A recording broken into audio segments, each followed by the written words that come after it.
gurunya seorang Aristoteles ini membantah gurunya dengan satu teori bahwa kebenaran imaterial itu bukan kebenaran murni katanya. Jadi kebenaran murni adalah hasil dialektika materi. Dialektika materi secara internal atau hasil konstruksi materi yang melahirkan moral katanya. Jadi bukan moral yang melahirkan materi gitu, bukan sesuatu yang imaterial misalnya gitu. Dan itu mulai guncah sekolah tadi, School of Nature tadi, sudah mulai goyah secara pemikiran, secara epistem. Akhirnya kebenaran bagi Plato adalah kebenaran idealisme objektif gitu. Tetapi bagi Aristo, kebenaran itu bukan sesuatu yang objektif, bukan sesuatu yang idealisme katanya. Tetapi kebenaran itu lahir dari satu dialektika material katanya, yang sifatnya materialistik gitu. Di mana setiap benda-benda, setiap materi itu melahirkan satu unsur moral dalam dialektikanya gitu. Sehingga moral bagi Aristoteles adalah sesuatu yang dilahirkan dari konstruksi materi. Setiap orang, setiap benda-benda itu punya semacam keinginan untuk menjadi baik gitu. Jadi setiap benda, setiap makhluk hidup itu ada keinginan untuk melahirkan sesuatu yang bermoral, gitu, yang baik gitu. Nah, itu yang dibantah oleh Aristoteles. Tapi bagi Plato soal moral dan soal kebaikan itu sudah ada gitu, sudah dibawa sejak alam di mana manusia itu dilahirkan itu sudah ada moral, sudah ada. Jadi itu sehingga pahamnya Platonisme ini diambil oleh tokoh psikologis misalnya Pestalozzi misalnya dalam bukunya menulis tentang hereditas misalnya, bahwa anak itu lahir dalam proses bawaan gitu, yang disebut dengan hereditas dalam psikologi pendidikan. Itu diambil oleh Pestalozzi dari pemikirannya Plato. Kemudian eksistensialisme tadi juga muncul sebagai antitesa dari idealismenya Plato yang digagas oleh Aristoteles gitu. Sehingga kita menemukan dua sudut pandang di situ sebagai materi diskusi kita, bahwa ada pandangan idealisme sebagai kebenaran subjektif di situ, kemudian ada rasionalitas empiris sebagai kebenaran objektif di situ. Jadi dua jenis kebenaran yang kita temukan dalam dialektika filsuf itu, bahwa ada kebenaran objektif, bahwa ada kebenaran subjektif. Jadi dua kebenaran ini saling istilahnya face to face, saling tabrakan soal kebenaran gitu. Menurut kaum objektif kebenaran itu soal materi, tapi bagi kaum subjektif kebenaran itu soal sesuatu yang idealisme gitu, sesuatu yang di luar dari materi. Sehingga apa yang disebut dengan objektif adalah sesuatu yang anti terhadap sejarah. Jadi objektif artinya anti terhadap sejarah, atau yang disebut dengan ahistoris gitu. Kalau subjektif itu kebenaran yang berdasarkan sejarah, dia menolak tentang kebenaran objektif. Jadi kalau kebenaran subjektif itu tadi adalah kebenaran sejarah, dan kalaupun objektif itu adalah kebenaran realitas empiris, bukan kebenaran sejarah, menolak sejarah, berarti dalam pendidikan kita, dalam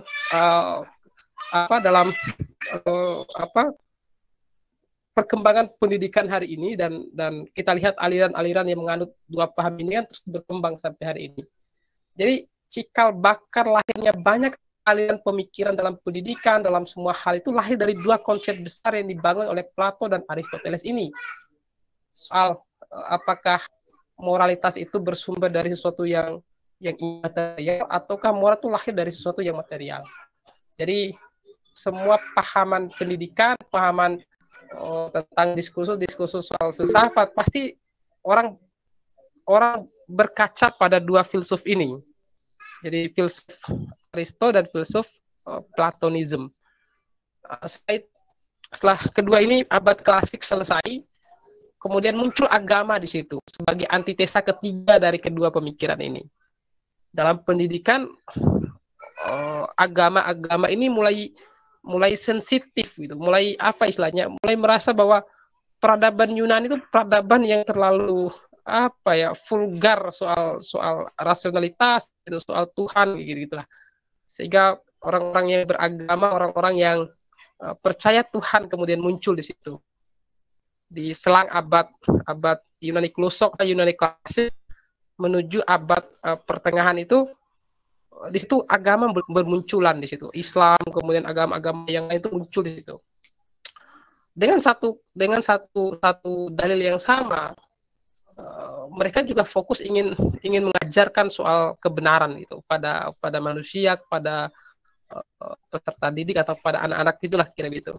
Dan agama-agama ini punya satu apa ya, satu paradigmatik yang juga sesungguhnya dihubungkan dari dua pemikiran tadi sebenarnya.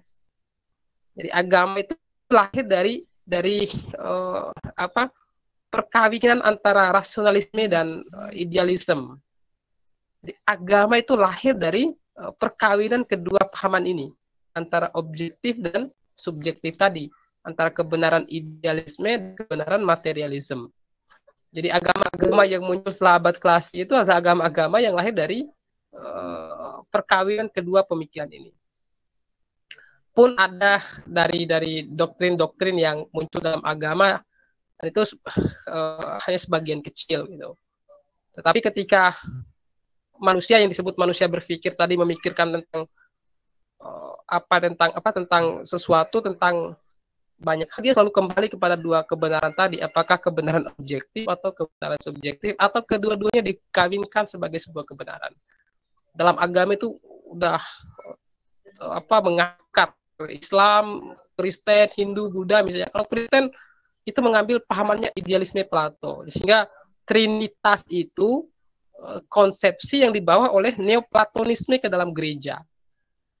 Kemudian kita lihat Islam misalnya, atau agama-agama yang lain. Nanti kita coba diskusikan. Menarik kali pada sisi sebelum masuk abad pertengahan itu. Bahkan ada agama yang menentang filsafat gitu. Ada agama yang coba melawan filsafat secara radikal gitu. Bahkan mengangkat dalil-dalil atau teks-teks ayat itu yang sifatnya adalah sangat heuristik gitu, atau sangat tekstual. Dan kalau menurutnya Mahmed Al-Zabiri dalam bukunya Kritik Nalar Arab itu, dia menyebutkan bahwa era itu adalah era tekstualitas gitu. Apa yang dikatakan teks mereka kerjakan, apa yang dibilang oleh teks mereka lakukan. Jadi era tekstualitas. Sehingga pendidikan saat itu tuh pendidikan yang apa yang disebut oleh dosen kemarin itu pendidikan andragogi gitu, satu arah gitu kan, bukan pendidikan pedagogi. Jadi pendidikan andragogi itu pendidikan yang searah, apa yang dikatakan teks dikerjakan. Jadi agama-agama semacam itu tuh tumbuh juga pada saat itu, di antara hempitan filsafat klasik dengan filsafat abad modern. Dan permusuhan antara agama dan filsafat lahir ketika muncul pemikir semacam filsuf Islam yang kita kenal dengan Al-Ghazali misalnya. Al-Ghazali juga seorang filsuf, tapi semakin dia mendalami tentang filsafat, semakin dia menemukan banyak kesalahan dalam filsafat katanya. Akhirnya dia kembali ke tasawuf. Akhirnya dia menulis buku tentang Tahafut al-Falashifa misalnya, buku yang 10 kritikan terhadap filsafat. Tapi saya sudah baca 10 kritikan itu, dan bagi saya kritikannya tentang perjalanan dianya aja gitu, perjalanan subjektifnya Al-Ghazali soal dia menemukan kesalahan itu pada filsafat materialisme gitu, filsafat yang dikembangkan dengan cara pandang ketika orang jenuh terhadap agama, akhirnya dia menjadi ateis. Ateis itu antitesis dari filsafat yang kehilangan agama sebenarnya. Jadi filsafat yang kehilangan agama itu memang akan ke ateisme, menjadi ateis. Bahkan itu yang dikritisi oleh sosok Imam Al-Ghazali. Jadi 10 kritikan itu sungguhnya mengarah kepada ateisme.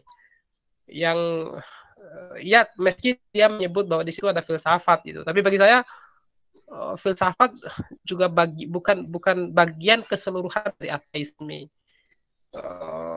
Yang materialismenya, kalau yang idealisme ini masih baunya agama. Selanjutnya perkembangan filsafat itu dalam pendidikan. Oh iya, tadi soal bukunya Al-Ghazali tadi pernah dikritik juga oleh sosok filsuf setelahnya gitu kan, oleh Ibnu Rus misalnya, dalam bukunya Tahafut at-Tahafut gitu.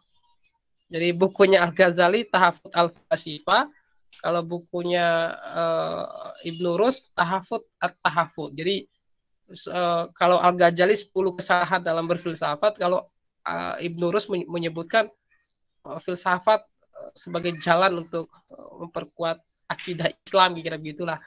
Atau filsafat ini sebagai senjata dalam menerawang banyak hal tentang Islam atau tentang keagamaan. Karena dia mengajak kita untuk menggali persoalan-persoalan yang masih mengambang di tengah sosial, di tengah masyarakat kita yang masih diperdebatkan, itu dicari substansinya secara mengakar dan autentik ke bawah. Dua buku itu memang saling kritik antara Tahafut al-Falasifa dan Tahafut at-Tahafut itu. Dan dalam Islam sendiri filsafat itu diajarkan, akan banyak sekolah-sekolah yang kemudian di era para filsuf Islam ini yang juga banyak menemukan penemuan-penemuan yang sekarang dipakai oleh dunia hari ini. Misalnya Al-Izzi menemukan tentang astronom dan lain-lain, tapi diklaim oleh Barat dan sekalian ini. Kemudian filsuf lain semacam Al-Kindi, Al-Farabi, Ibnu Sina misalnya. Jadi orang-orang ternama dalam Islam juga seorang filsuf di situ. Karena itu akar dari alam semesta dan lain-lain. Akar dari soal medis, soal kesehatan, soal di cabang-cabang pendidikan yang berkembang hari ini sungguhnya lahir dari filsuf-filsuf Islam ini gitu.